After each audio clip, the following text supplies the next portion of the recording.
Dako ang among kalipay sa inyong pagtambong niining atong forum karon, diin matagaan ug higayon ang katawhan nga mopasibaw sa ilang mga concerns, pangutana ug mga wala pa kaayo masabtan nga mga butang mahitungod sa pagpadagan sa atong palengke. Kani atong panagtapok tungod kay kabalo na ka ang atuang mayor o atuang panggobernuhan natay doctrine of parens patriae.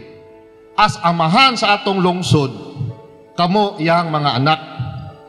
O nakdungog niya ang inyong mga pangutana, mga mulo, muna karon nga iyan gipatapok tanan kay lisod man sa inyong kadaghan isa-isa, mahurot po diyang oras.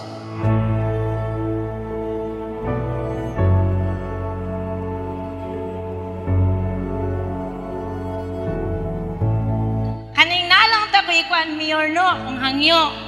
Manindag yun ko, pirmi, basta walay bation sa lawas. Kay ako ko'y ga-support sa ako ang pamilya. Tanan, akong ba na stroke.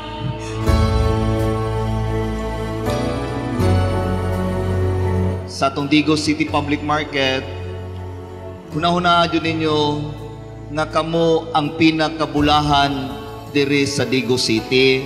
Why? Dili lang kamo ang nangninguha magnegosyo, daghan kaayo, apan bless mo sa Ginoo nga kamo ang nakapwesto diha. Sabta yun na ninyo una.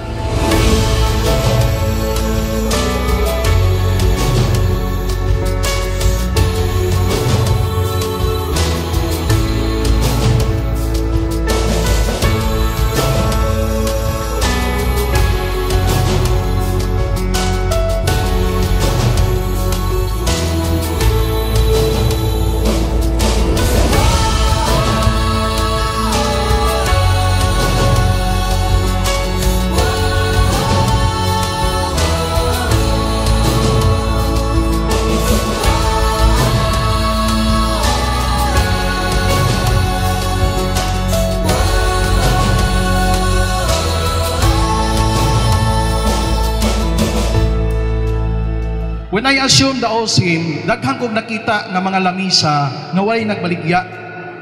Moto nag-order ko, sayang ang space. Kuwaang mga lamisa kay naay daghang gusto mamaligya. Di ba? Kaya naman mo? Naay sila. 5,000 ang renta diha katong gingong ganiha sa CAB.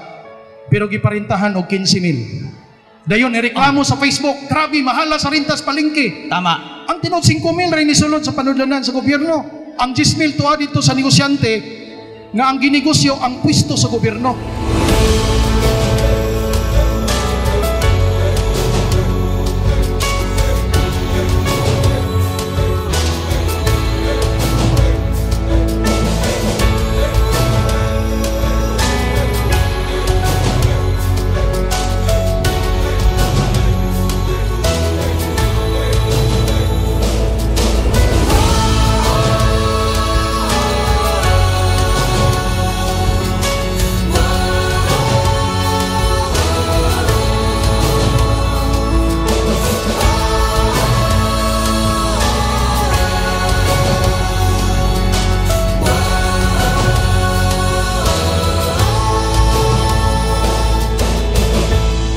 So thankful kayo ko aning symposium kay na voice out yun sa mga magkadaiyang business sectors nga naga-engage o business sa Digos Public Market.